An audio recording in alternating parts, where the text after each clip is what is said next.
Hey everyone, this video is going to be a little bit out of the ordinary compared to what I do, but I wanted to share my story of how I received my private pilot license.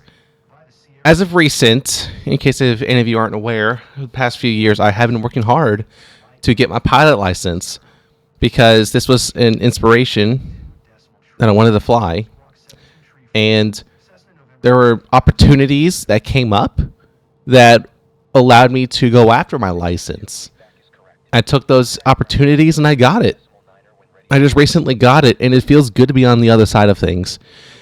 So what I want to do in this video is that I wanted to share my journey and my story of how I got my license. And I'm hoping, if you take anything out of this video, is that you will be able to understand the importance of commitment in pushing through things to get through something that you actually want to do in life. And if you are interested in becoming a pilot, at least getting your private pilot license, then I'm hoping this will give you some additional insight as to what you can expect for your flying. So how did this all start? Well, it started many years ago, about the time whenever the Nintendo 3DS was popular, like 10 years ago, at least 10, 12, 13 years ago, somewhere in there. And I was playing a game on the 3DS, a series of games called I Am an Air Traffic Controller Hero, or I'm an Airport Hero, something like that. And it revolved around Honolulu International Airport, Narita International Airport in Japan, and Kansai International Airport in Japan. And all that this game was that you were an air traffic controller and you were just controlling airplanes. Very simple, very easy to do. You were given a time limit and you had a score you had to meet. You had to make sure that no airplanes were in collision with any other airplanes to make sure that things were going well. And sometimes there were special scenarios that came up where it involved a runway closure or high winds, wind change, whatever. And you had to manage the airport around those scenarios. And it was a very fun experience. That really is what introduced me to aviation and flying as a whole. And some of you may remember a very early video that I posted of my opinion of an air traffic controller. It's done very well, which I was very shocked by. Shortly after I got it released, it's done very well. But some of you may have seen where that video came from, and that's the start of how it all began. And then sometime later, went down to Texas to visit family because there's something going on. And my uncle, he had an airplane at the time, and he took me and my younger brother up to go flying. Not at the same time, but separately. And he was doing steep turns, which I'll talk more about that later. And that also really got me going into flying because it was more of a curiosity. It was very fun. I enjoyed it. It was like, oh, this is pretty cool. Why not just learn more about it? And I haven't really thought about it since. And then for my 17th birthday, my parents took me out to our local airport, and my future CFI, my flight instructor, took me up into his own airplane to fly it. I was in the left-hand seat, and he was in the right one. And obviously, he controlled it for landing, takeoffs, and the major stuff. But he handed me the controls, just doing gentle turns. I knew what I was doing because I have very good photographic memory. So I knew where to go whenever location was needed, where we need to go somewhere. And it was a very fun experience. And that really sparked an interest. That really got me thinking, maybe this could be something. And then right after graduating high school, I went to a college called College of the Ozarks. It is a private Christian college, and they used to have an aviation program, but now they not recently, but they have an aviation scholarship. And what the scholarship does is that very few students can get it, and if you get it, you have $5,000 to spend in one calendar year, 365 days. If you don't use it, you lose it. which is going to be important later as well. So, and I couldn't apply to the scholarship until my junior year in college because you had to maintain a certain amount of GPA. You had to do this, this, and this to make sure you got it. And then I applied and I got it. And whenever I received that money, that was the start of my aviation journey. It was going to be about 2.5 to 3 years. Actually, no. It's going to be 3.5 years. Because the starting year was in 22. The starting year was 2022. 3.5 years since I started. On June 11th, that was my very first flight with my instructor. And he was impressed with how I handled things.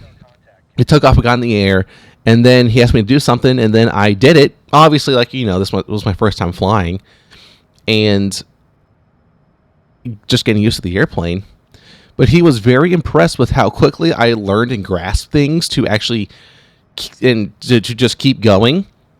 And it was very fun to do that, just to get a feel for it, And then, as more flying went on, learning the controls, getting a feel for the airplane, doing the required maneuvers needed to understand for the check ride, doing all of that. Shallow turns, medium turns, steep turns, emergency procedures, engine failures, engine fires, landings, takeoffs, things like that. Whenever I was flying and getting it more used to the airplane, he wanted me to make contact with the airport. So the airport is a Class G airspace. What that means is that there is no air traffic control over that entire airport. All that means is that it's just pilot to pilot communication. You say where you are and what you want to do, and if any pilots are near the area and they're on the same frequency, then they will know what you are doing, and vice versa. Whenever someone tells you what they're doing, at least who's in the frequency, then you will know what to expect and to look out for them. He wanted me to communicate for the first time. And, I was nervous because I've never done it before. But doing it the first time, he was very impressed with what I had said. And the people that were in the FBO at the airport, they were also very impressed. Because I remember him telling me that after we got done with that flight, he went into the building and they asked him who was on that radio. It sounded so good. And then he mentioned it was me. It was my first time talking, and they were very, very impressed with my communications.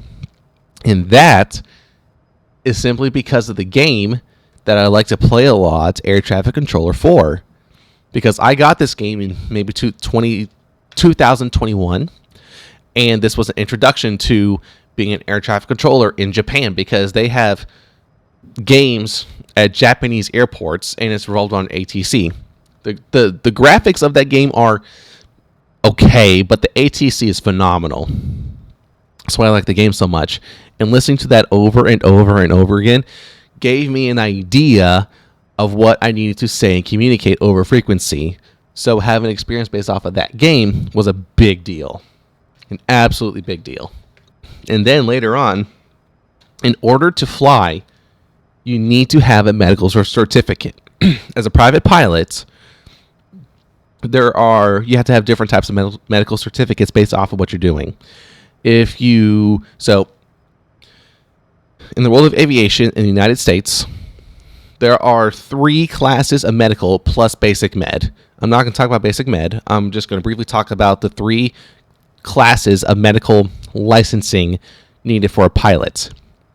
If you are an airline transportation pilot, you need a first class medical. If you are commercial flying, you need a second class medical. Then if you're a private pilot, you need third class medical. And if you are above or below the age of 40, there are different times where you have to go and see a medical examiner again so that you can get a new medical. According to the regulations, currently I have a third class medical license, and because I took it so early on, my license won't expire until August of 2027. Third class medical, since I'm under the age of 40, it lasts for 5 years. For 60 calendar months or 5 years. So whenever in 2 years, whenever it's due, I got to go back and get another exam in. So I can get another third class medical that's good for 5 years. Now, if I get up and get my commercial certification, I have to get a brand new medical license because it's a little bit more stricter. But since I'm young and healthy, shouldn't be that big of a deal to get. And going through all that, you have to study for an exam. In order to get your pilot's license, you have to do 2 different types of exams. You have to do a written exam, and you have to do a knowledge exam, a knowledge examination, actually applying your aeronautical knowledge to get your license. So the written exam, it's just a bunch of questions. You get onto a computer, you are given 60 questions, you have at least an hour to get it done, and these questions are pulled out of a pool of at least 1,000 questions.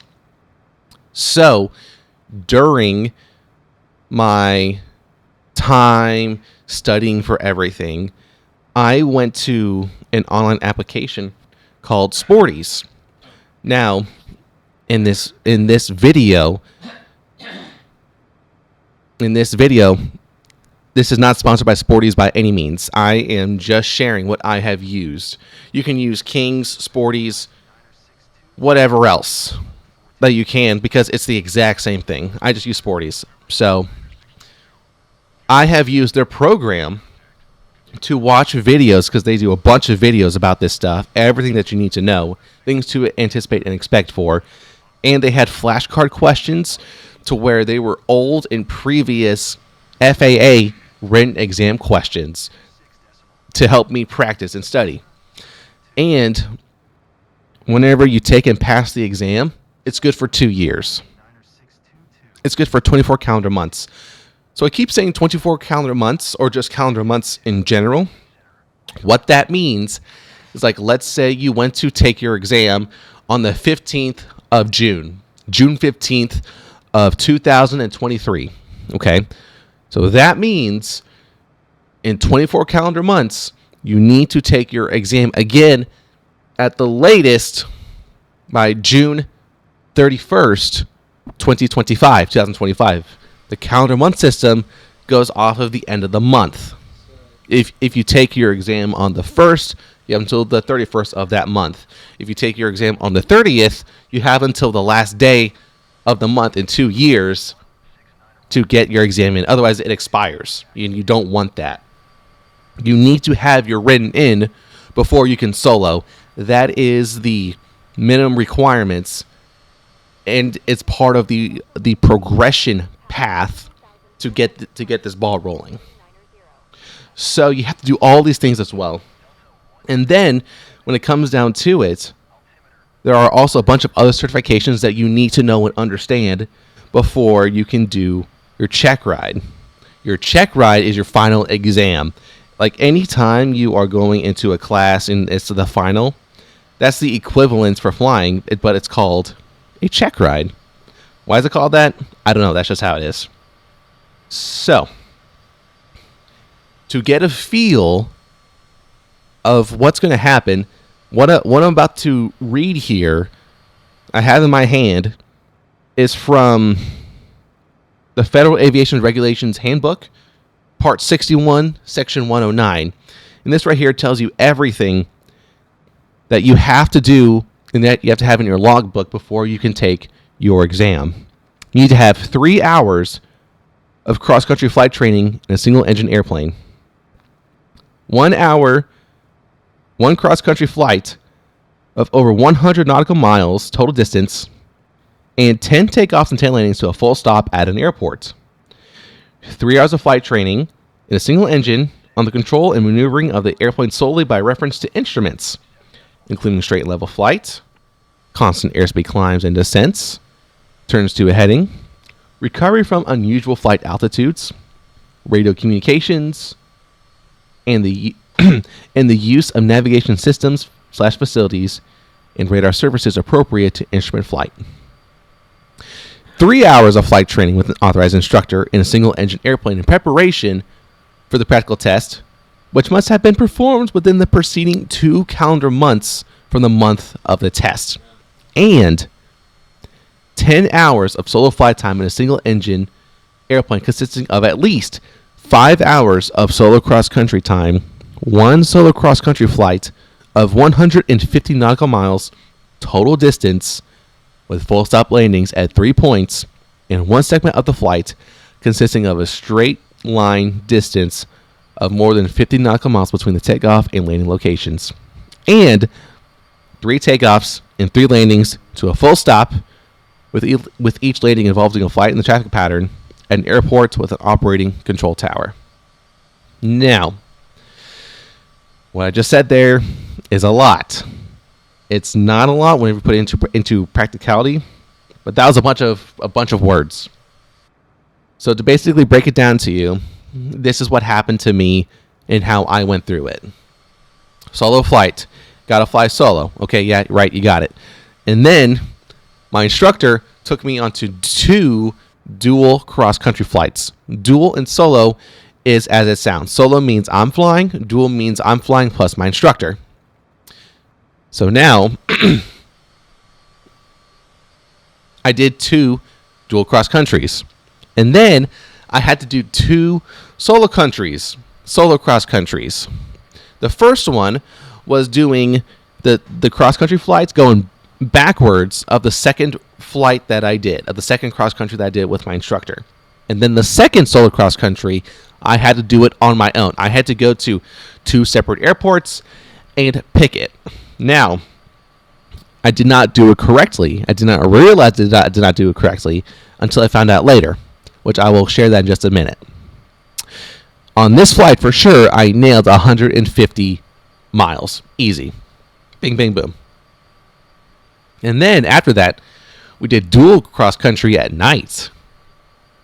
Now, that's the fun part. Now, thankfully, you do not have to do a solo cross-country flight at night when you are getting your private pilot license. You just need a dual. So I'm very thankful for that.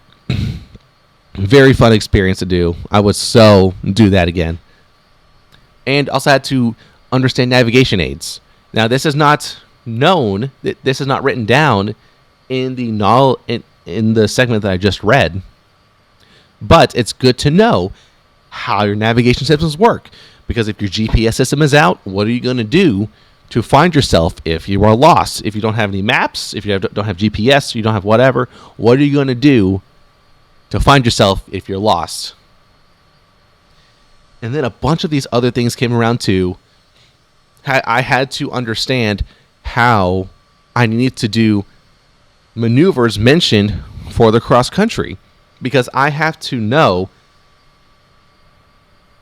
I need to know how to do different types of takeoffs and landings, different types of turns, climbing turns, descending turns, steep turns, medium bank turns, specific maneuvers, stalling, anything that you can think of. That's what I have to do and know. So as part of the maneuvers, I have to know the different types of takeoffs and landings. Your standard normal takeoff and landing. Then you have your short field takeoff and landing. And basically what that means is that you have a short field you're taking off, and you have to climb over a theoretical height of 50 feet before the end of the runway. So, you got to get moving. And then soft field takeoff, which just means grass. If you're landing or taking off on grass, that's soft field. That's basically what it is. So each of those categories have different things that I have to know on how to do. And then I got to do shallow turns, medium bank turns, steep turns. Steep turns is 45 degrees. Medium bank turns is about 30 degrees, and then shallow turns is about 5 to 15 degrees. It depends on how you do it, but that's roughly what it is. And I have to know how to do all those things. I have to know what I need to do in slow flight, and I had to simulate stalls, power on stall and power off stalls. Those are simulating, again, taking off and landing, because a power on stall occurs whenever you are departing. Whenever you pull up too much, you are climbing very high. The engine is running, but you're going to stall. A power off stall, likewise, when you're landing, you have to reduce power. When you're reducing power, you are going down. But if you pull up too much, you're going to stall. So you basically have to do maneuvers to get out of those stalls. You have to know how to do that. Another one is engine fire. What do you do? There's an engine fire. Well, you got to land, because that's bad. So you have to turn the angle a certain way and wait until the fire is out. Cut everything. Contact 121.5, because that is the universal emergency frequency. Establish where you are, what's happening, and then land as soon as possible. If you're able to get to an airport, get to an airport. If not, go to a highway, go to a field, whatever. The flatter is, the better. I mean, come on. To do all of these things too. And getting to it, in the last half of 2025, this was the most I have ever worked consecutively for my license. At the time when all this was happening, I was let go from my job. It was out of my control, not my fault. I was let go, but I had time to my hands. I took advantage of it. And I went to do my check ride for the first time. It was great. Went to the airport. Landed, met with the instructor. He was looking through my logbook. I did not have the right endorsements. There were two things that were not there. Number one was the 3 takeoffs and 3 landings at a towered airport. Now, I did not know this, because at the time it was not drilled into my head that Part 61-109 even existed, and it said, hey, this is what you need to do. The other one was that I did not do my cross-country flight correctly with the 150 miles. And due to the language that is used, it is not clear on what you have to do. So I had to redo my cross-country flight. So that's what I did. And then, going back after the first time, I was crying. I was not upset at the examiner. I was not upset at anyone. It was just a situation of just how it was. But I was very determined to get it done, because at that time, my first attempt at the written exam was about to expire. It was going to expire at the end of August in 25, and this happened on like August 12th, roughly. So I had about 2 weeks to get all this done, to do all of this, and take the written exam, to hopefully try and get it in. And there was a problem at the airport. In like 2 weekends, there was going to be an air show, which was a problem, because I don't want that. So that Saturday morning, the following Saturday morning, I left at 6:30 in the morning to do my cross-country flight, because it was quick, it was easy. Had to get it verified by my instructor, but I hit the requirements, which was good. Bing, bang, boom. And then we were going to meet up the following week to do the tower stuff, but the tower was already closed to every traffic, to everyone except for airshow traffic. So that was unfortunate.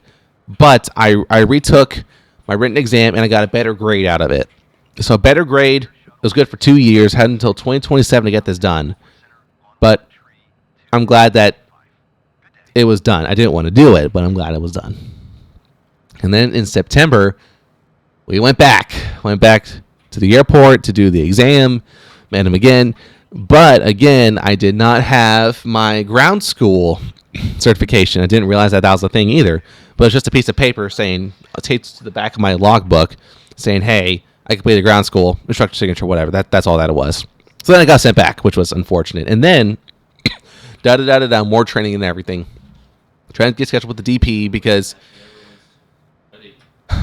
this guy, the designated proctor that I was signing up with, he is the guy for everything in this area that I live in. He is the examiner for your private pilot license, your instrument license, your commercial rating, your certified flight instructor rating, everything. Like, this is the guy. And he travels too. He travels to Kansas City. He travels to Florida. He does stuff everywhere. He is busy. And he's an Army veteran too. So he's loaded with knowledge. It's insane. He's got a really cool hanger tool. A great hanger. But anyways, did more practicing, did all that. And then October came out. It was about October 12th. And this was when it actually got going. Everything was good. We were going. And then came the oral portion. So during the check ride, you have to do an oral portion and you have to do the flight portion. The oral portion was okay. I did mess up a little bit, and there were things that were not clear because I wasn't aware of things, admittingly. I mean, it wasn't my fault. I just didn't know. And he was very gracious to me because he knew that I knew my stuff, but it was just a mess. It was unfortunately a mess. And then the flying came. It was not great. It was not good, but, whatever. So I passed my exam, but I got a letter of discontinuance to come back another day. So basically how it works is that whenever you take your check ride, you have 3 situations that can occur no matter what you do for it to be an outcome for your check ride. Number 1 is passing. When you pass, you're done. That's it. Number 2 is that you get a letter of discontinuance. No matter where you are, if you get a discontinuance, you are stopping where you were, and you have 60 days to get it going again. Otherwise, you have to do the whole exam again. And then number 3 was failure. If you've done so bad, you just fail. It's a mess. But anyways, got a letter of discontinuance, and as a result of that, I was sent home. So during that time, the only portion that I messed up was my flying. I passed the oral portion, which was a huge blessing to me, but I was way more confident because I now knew what to expect, and now I knew what to do. Because that way, I can actually take advantage of the time that I have to get ready more and more. So the flying portion, I was just grinding at it. I was grinding at it so much. And the problem that occurred is that during the month of November, the designated proctor was going to be in Florida for at least 3 weeks. So that was bad because this guy requires a few days out to claim a spot, and he's busy all the time. And with me getting my letter in the middle of October, I had until about December 11th because of 60 calendar days. Until December 11th to get it done. And man, during the whole month of November, I was focusing, I was grinding, I was getting it going. But at the same time, I was also freaking out because 60 days is not a lot. And with him being gone half that time, that was not good. So I was just grinding nonstop. And then I called him up saying, hey, is there any chance that you can get me in so we can finish this off? And with a few days out, we were planning to do it on a certain day. We were actually, because of a short amount of time that he had, because he was going to go back to Florida, he had like at least a week to get so many people in. And I was at the top of his list because he knew I was trying so hard to get it done. This was going to be my 4th time going back in December to him to get this done. So he knew that I wanted to get this done, and I was at the top of his list, which was so good. Worked out so well too, because a day or so before the exam, he called me and did a little bit of a reschedule work, and scheduled it for Saturday, the 6th of December, because he wanted to switch some things around and work, and I'm glad it worked out. So during that day, the whole day, it was just 2 students. It was myself and another student who was going to become a certified flight instructor. So all day, he was working with this student, all day long, because whenever you are one to be a CFI, you have to know everything. You have to know everything. A private pilot exam and your certified flight instructor exam, those are the hardest exams that you will ever encounter within your flying journey, because you have to know so much. Now, working on this, he's been at it all day, and at 4 o'clock or so, he finally got done.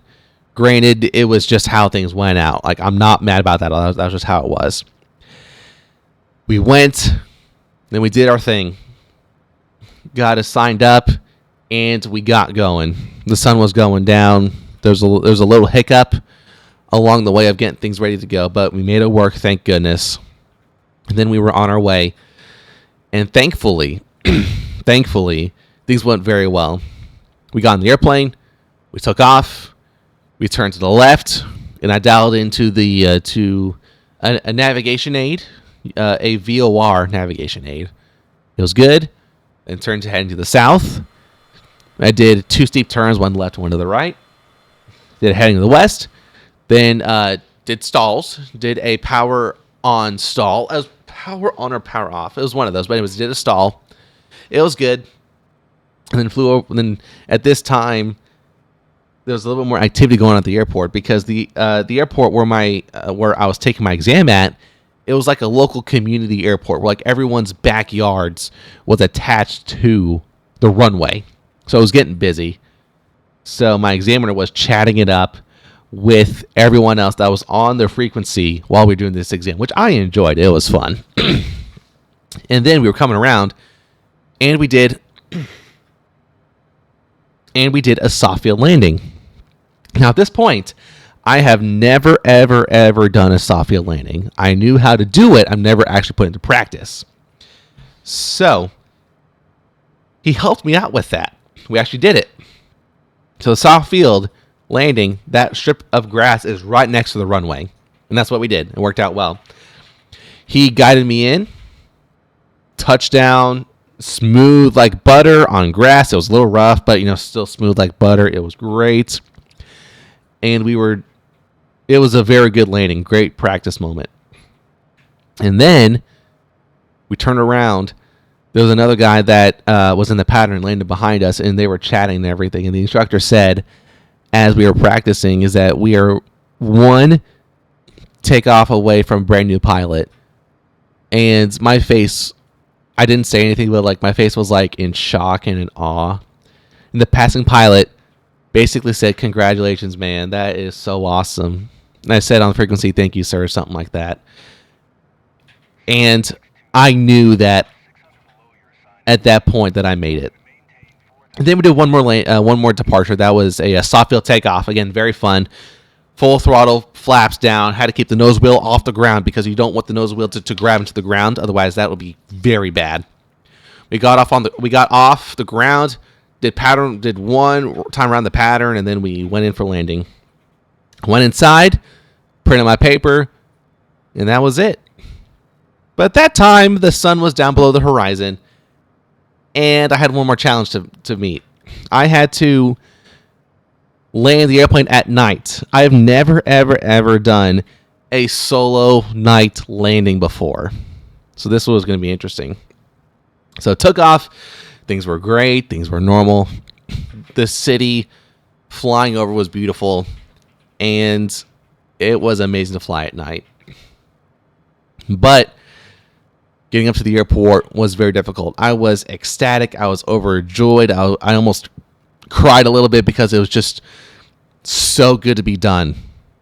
And I will note that December 6th was 5 days before my 60 days for my letters of discontinuance was up. I got done just in the nick of time. And it was a big deal. And coming up to the landing is that I was getting nervous, because I didn't know what to do. I knew what to do, but I just didn't know what to expect. It was at night. No lights were on the runway. Tapped the comms 5 times. Within 2 seconds, lights came on. And I was in the downwind. My heart was racing. I had to stay calm. I couldn't fall behind the airplane because that's really bad. I had to focus. I focused up. Landing lights were on, locking in, coming in for a landing. Didn't see the runway. Didn't see it. And then all of a sudden, there were the numbers. And then boom. Touchdown. That was one of the best landings I have ever done. It was the smoothest landing ever. And the moment I was on the ground, I relaxed so much. There was just a big exhale. Just, oh, I'm on the ground. And I taxied back. And that's it. That was basically a snapshot of my license, of my journey. Now, in case if y'all are curious, how long and how much did this cost? Well, I don't have the exact numbers, but I have at least 103 flight hours. The FAA requires a minimum of 40 hours and average is about 60 to 75 hours, roughly. I think those are the numbers. And that all depends on how busy you are with life as compared to flying.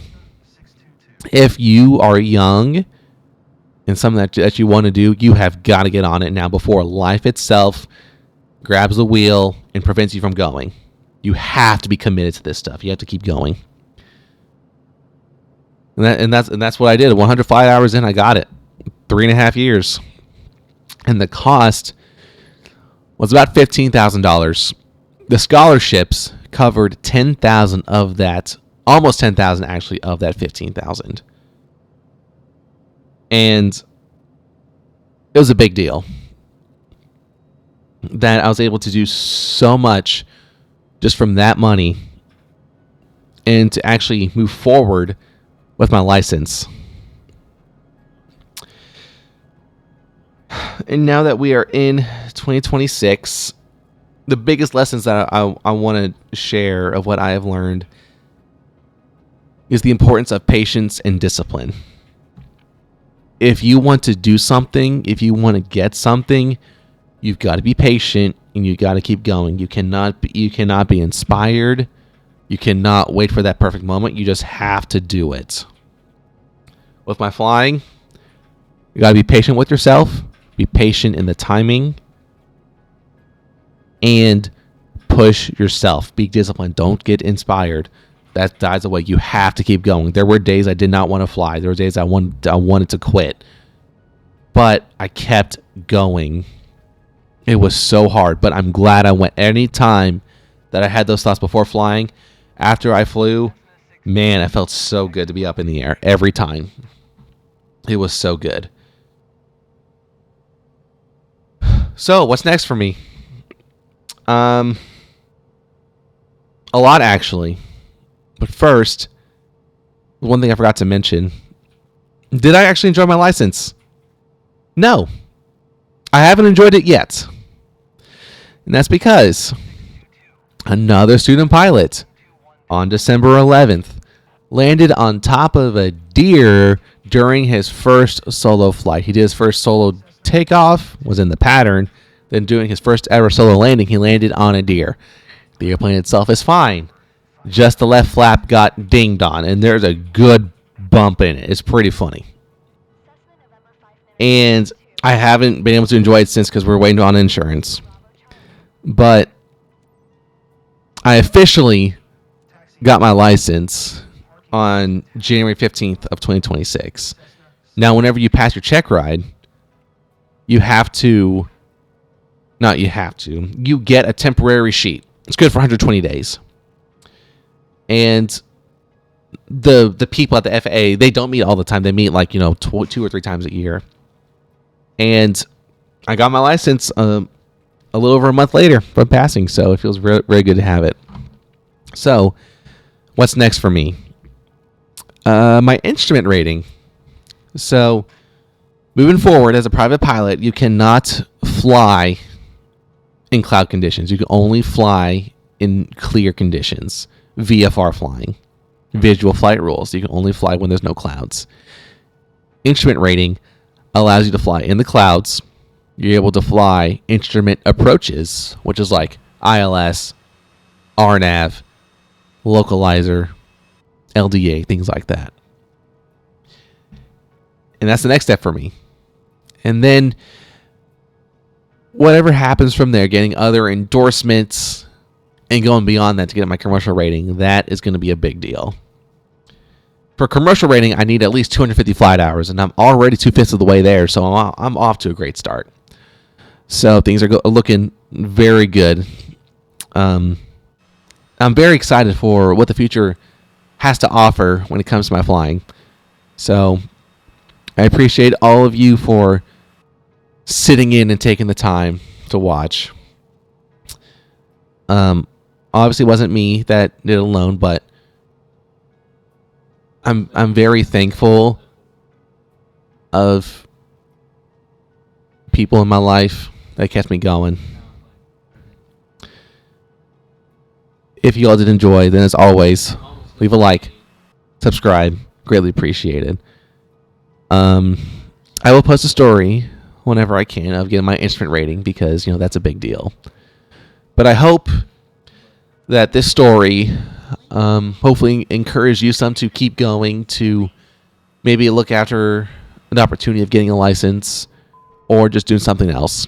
But it shows if you have enough patience and you're disciplined in what you do, you will get what you want. So, again, thank you so much for watching. Take care, and I'll see y'all next time. See ya.